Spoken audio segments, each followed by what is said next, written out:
Hello students, kids garden में आप सभी का स्वागत है। चलिए आज हम लोग क्लास 8 का इंग्लिश का यूनिट 1B, ठीक है, ये क्या है, एक पोएम है, ठीक है, माई मदर, ठीक है। आज हम लोग इसको पढ़ने वाले हैं, ठीक है।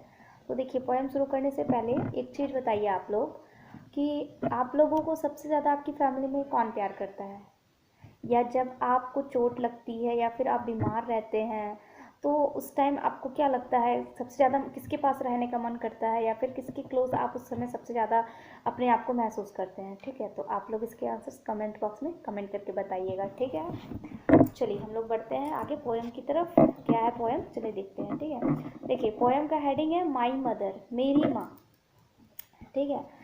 तो देखिए बचपन में होता है कि मोस्ट ऑफ टाइम जो होता है बच्चे का जनरली अपनी मम्मी के साथ ही बीतता है, ठीक है। चाहे वो अच्छा वक्त हो, बुरा वक्त हो, जो भी हो, तो जो सबसे ज़्यादा समय बच्चे जो है अपना चाइल्डहुड डेज जो होता है सबसे ज़्यादा वो अपनी माँ के साथ ही बिताते हैं, ठीक है।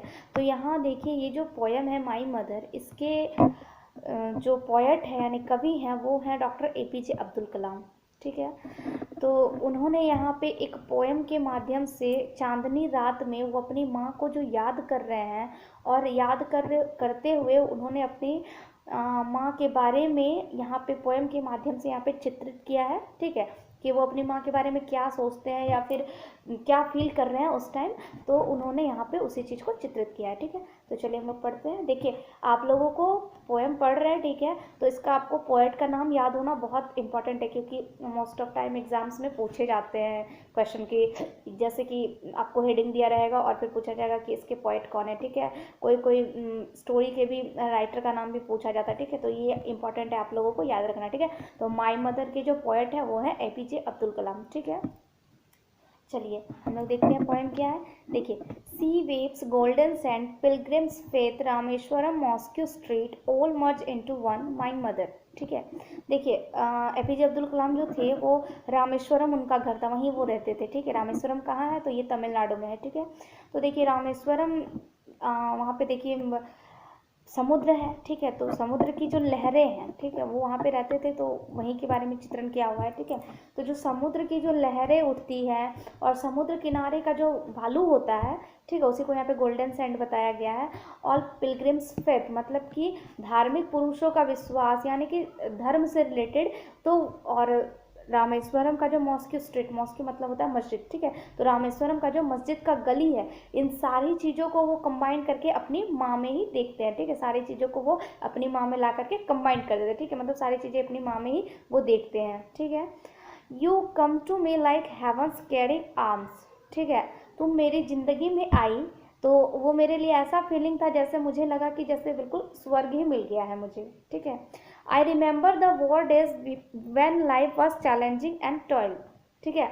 और मुझे अभी भी याद आता है या मैं याद करता हूँ उन वॉर्स डेज। देखिए यहाँ पे वॉर्स डेज कहने का मतलब है कि उनका, देखिए बाद में वो राष्ट्रपति बने, आप लोग जानते होंगे कि APJ अब्दुल कलाम जो थे वो राष्ट्रपति थे भारत के, ठीक है। तो देखिए बाद में वो राष्ट्रपति बने, बट उनका जो चाइल्डहुड लाइफ जो था वो काफ़ी स्ट्रगलिंग था, ठीक है।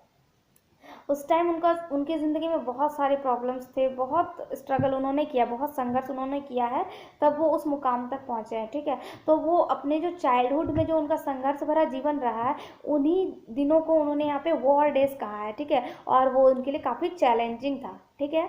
तो उसी समय की वो बात कर रहे हैं। अब देखिए उनका चैलेंज क्या था, क्या चैलेंजिंग था, क्या संघर्ष किया उन्होंने। देखिए, miles to walk hours before sunrise, उन्हें मीलों चलना पड़ता था, ठीक है। कब चलना पड़ता था, आवर्स बिफोर सनराइज, यानी सूरज उदय होने से घंटों पहले उन्हें मीलों चलना पड़ता था।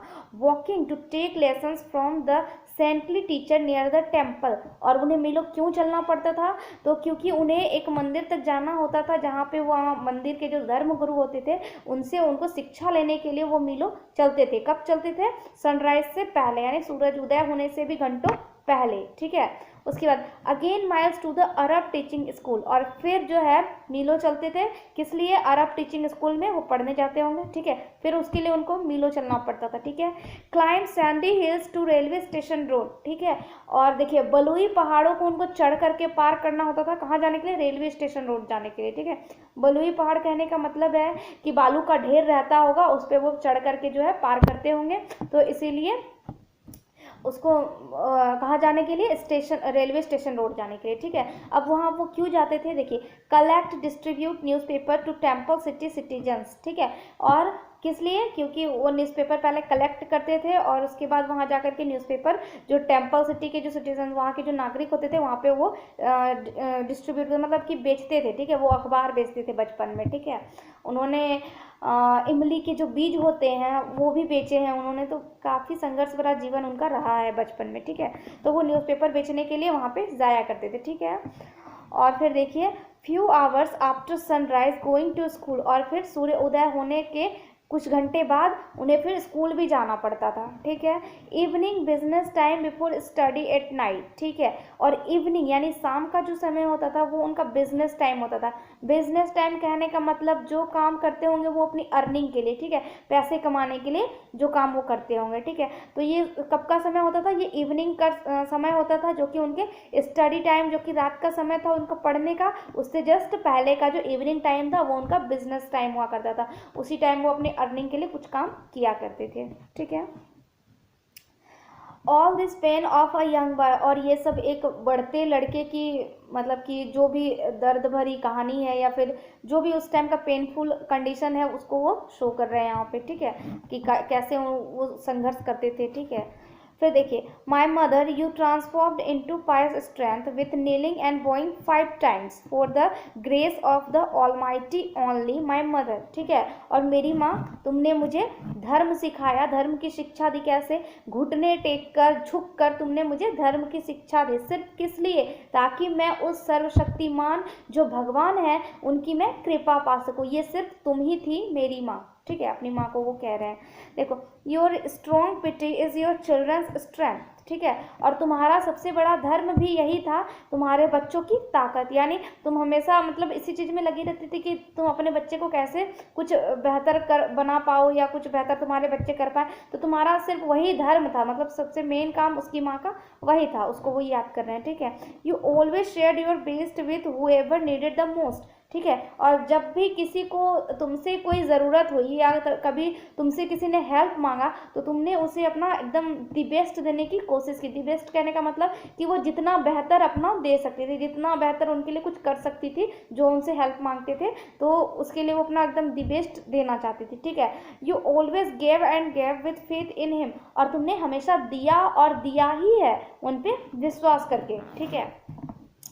I still remember the day when I was 10, मैं आज भी याद करता हूँ उस समय को जब मैं केवल 10 वर्ष का था। Sleeping on your lap to the envy of my elder brothers and sister, और मैं क्या करता था, अपने बड़े भाई बहनों को जेलस फील कराने के लिए क्या करता, तुम्हारी गोद में सो जाया करता था। होता है ना कि भाई बहन लोग होते हैं तो अब कोई बच्चा होता है कि नहीं तुमको थोड़ा जेलस फील कराना, तो चलो हाँ मम्मी के पास हट गया, तो दूसरे बच्चे को फिर जेलस होने लगता है कि नहीं तुम उसको ज़्यादा प्यार करती हो। तो वही वाला कंडीशन यहाँ पे क्रिएट है, ठीक है। वो भी अपने बड़े भाई बहनों को जेलस फील कराने के लिए कि माँ हमसे ज़्यादा प्यार करती है तो उसकी गोद में सो जाया करते थे, ठीक है। It was full moon night my world only you new mother my mother, ठीक है। और ये कौन सा रात था, तो ये चांदनी रात था, ठीक है।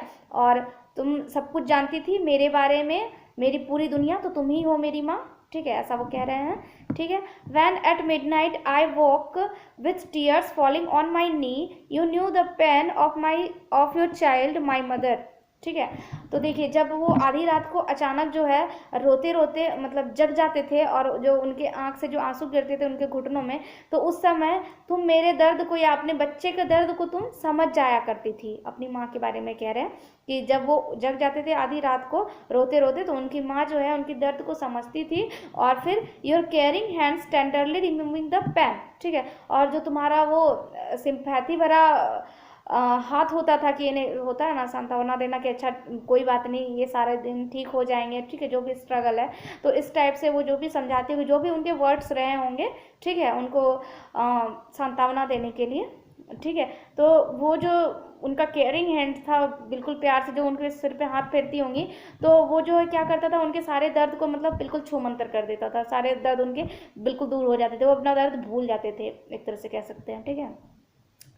फिर आगे है कि your love your care your faith gave me strength, ठीक है, to face the world without fear and with his strength, ठीक है। तुम्हारा प्यार, तुम्हारा केयर और तुम्हारा विश्वास जो है वो मुझे ताकत देता था। किसके लिए? देखिए कि मैं दुनिया में हर चीज़ को, हर सिचुएशन को फेस कर सकूं, ठीक है, मैं कोई भी सिचुएशन में कमज़ोर ना पड़ूं और उसको बिल्कुल ताकत से या फिर जो भी कह सकते हैं, तो उस तरह से मैं उसको फेस कर सकूं, उसको सिचुएशन को हैंडल कर सकूं, ठीक है।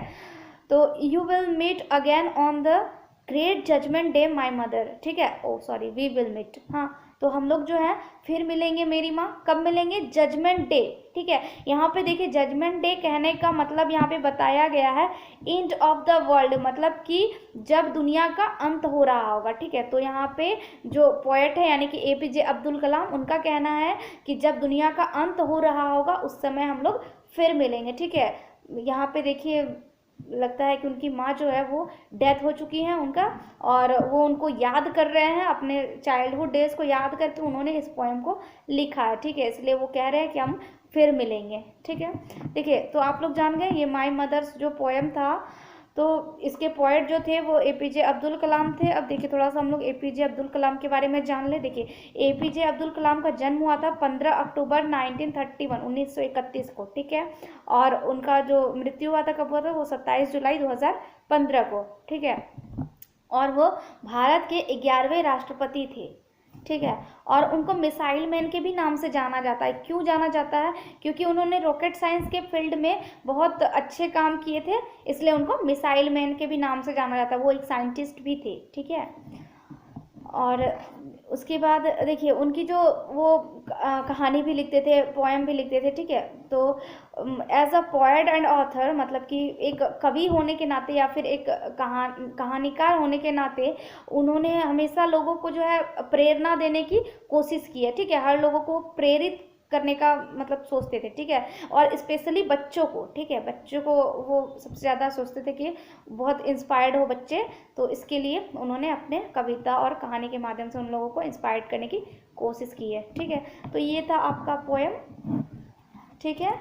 अब इसके क्वेश्चन आंसर्स आपको नेक्स्ट वीडियो में मिल जाएंगे। Thank you.